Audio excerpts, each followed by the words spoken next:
এতিয়া চৰ্চাৰ বিষয়টো হৈছে যে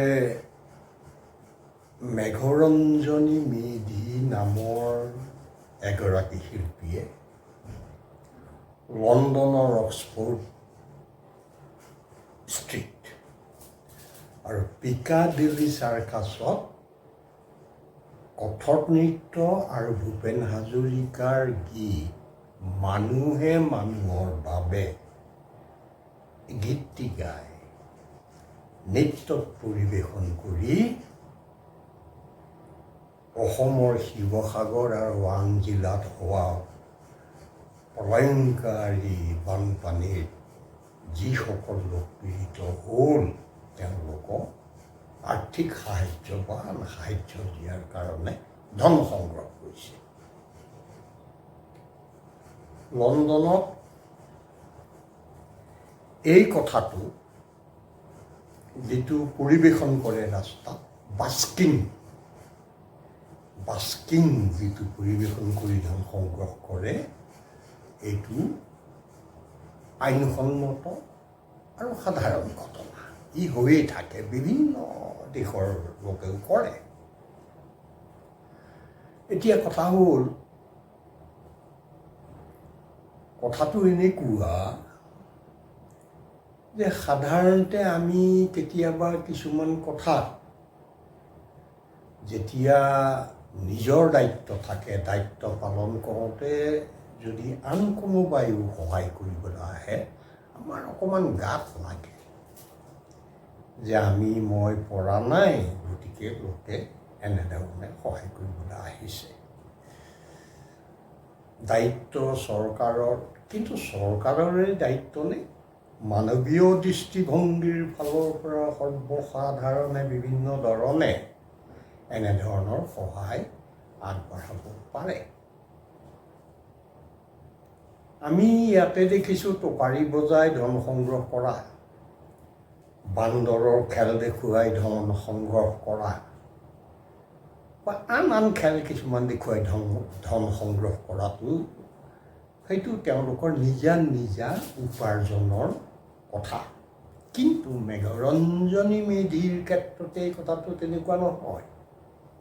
তেওঁ নিজৰ বাবে ধন সংগ্ৰহ কৰিবলৈ এনেধৰণৰ প্ৰচেষ্টা হাতত লোৱা নাই।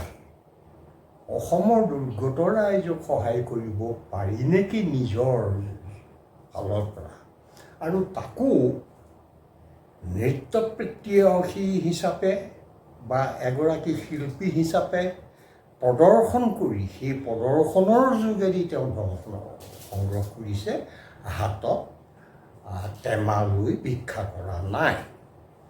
গতিকে সেই দিশৰ পৰা কথাটো বেয়া পাবলগীয়া বা এনেধৰণৰ সমালোচনা কৰিবলগীয়া কথা হ'ব বুলি নাভাবোঁ।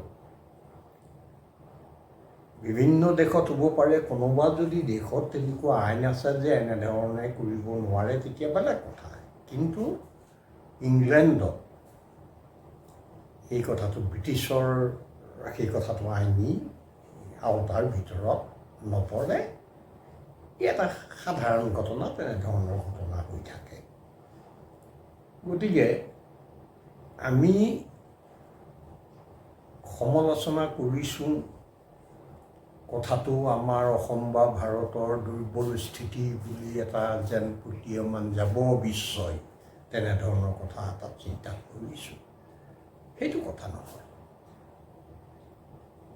এখন দেশ শাসন কৰোঁতে এখন দেশৰ বিভিন্ন সমস্যা বা উন্নয়নৰ ক্ষেত্ৰত জনসাধাৰণৰ সহযোগিতাও মন কৰিবলগীয়া কথা। এইটো এটা গণতন্ত্ৰৰ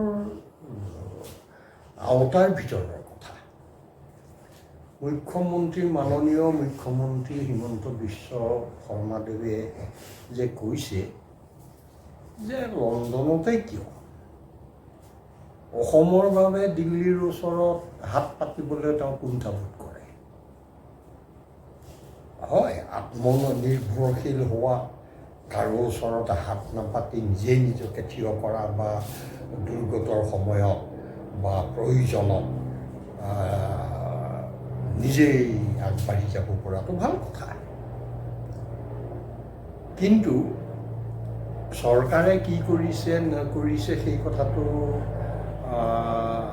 খুব এটা বিবেচনা নকৰি নিজেও কিবা প্ৰকাৰে এটা নিজৰ যিটো এটা দক্ষতা আছে, এটা কলা জানে, সেই কলাকে প্ৰদৰ্শন কৰি তাৰ পৰা আৰু কাকো দাবী ধমকি দি নহয়, এটা আহ্বান যে এই কলাটো দেখুৱাইছোঁ, তাকে চাইছে, এজনে হাতত প্লে কাৰ্ড লৈ পেলাই দেখুৱাই আছে যে এইটো যে কৰা হৈছে বানপানী, অসমৰ বানপানীৰ পীড়িত লোকৰ কাৰণে, সহায়ৰ কাৰণে। এইটো যদি আমি দুটা দিশৰ পৰা কথাটো চিন্তা কৰিব পাৰি, স্বাভিমানৰ দিশৰ পৰা চালে যে আমি কিয় বেলেগৰ ওচৰত হাত পাতিব লাগে, সেইফালৰ পৰাও এক মানসিকতা হয়, আৰু আনফালৰ পৰা যে আমি জনসাধাৰণেও আমাৰ নিজৰ মানুহক সহায় কৰিবলৈ আমাৰ কলাৰ যোগেদি নিজৰ যিটো পাৰদৰ্শিতা আছে সেইটোকে দেখুৱাই ৰাইজে যোনে যি পাৰে সি সহায় কৰিছে, সেইটো হ'ব পাৰে। গতিকে কথাটো বৰ এই যিসকলে QR কোড দি পেলাই বেংকৰ ধন সংগ্ৰহ কৰিছে সেইটোত ক'বলগীয়া আছে, সেইটো উচিত হোৱা নাই, সেইটো মুখ্যমন্ত্ৰীও কৈছে আৰু সেইটো গৃহ বিভাগকো সেই কথাটো অৱগত কৰিছে। কাৰণ তেওঁলোকে কোনো কলা দেখুওৱা নাই, কোনো একো কৰা নাই, এটা স্কেম হ'ব পাৰে, সেইটো এটা স্কেম হ'ব পাৰে। গতিকে লণ্ডনত যিটো মেঘৰঞ্জনীয়ে কৰিছে সেইটো চেল এণ্ড পাৰ্চেছ, তেওঁ চেল কৰিছে, কিছুমানে পাৰ্চেছ কৰিছে। কিন্তু এই QR কোড দি পেলাই যিবিলাকে আহ্বান জনাইছে তেওঁলোকে চেল কৰা নাই, একো চেল কৰা নাই। তোমাৰ জেপত কি আছে মোক দিয়া, সেইটোহে কথা, সেইটো হ'ব নালাগে। গতিকে এই কথাটো বৰ বিতৰ্কলৈ যাব নালাগে, কথাটো ইমানতে শেষ কৰি যি ধন সংগ্ৰহ কৰে দুৰ্গতসকলৰ কাৰণে নিজৰো এটা ইচ্ছা থাকে কেতিয়াবা দুৰ্গতক সহায় কৰিবৰ কাৰণে। আমাৰো জানো নাই, আমাৰ বয়সে, আমাৰ স্বাস্থ্যই আমাক নকয় কাৰণে আমি গৈ এনেও বেলেগ ধৰণে সহায় কৰাটো বেলেগ কথা, কিন্তু নিজে গৈ সেই ঠাইত উপস্থিত হৈ মানুহক বোকচাত লৈ পানীত সাঁতুৰি নাঘূৰি দুৰ্গতক সহায় কৰা, সেইটো কৰিব আমি পৰা নাই। বেলেগ ধৰণে যি কৰিছোঁ সেইটো ব্যাখ্যা কৰাৰ কোনো প্ৰয়োজন নাই। গতিকে কথাটো সেইকাৰণে মেঘৰঞ্জনী মেধিৰ কথা সংক্ৰান্তত ক'লোঁ, দৃষ্টিভংগী, এইটো দৃষ্টিভংগীৰ ওপৰত নিৰ্ভৰ কৰে, তাকেহে ক'লোঁ। ধন্যবাদ।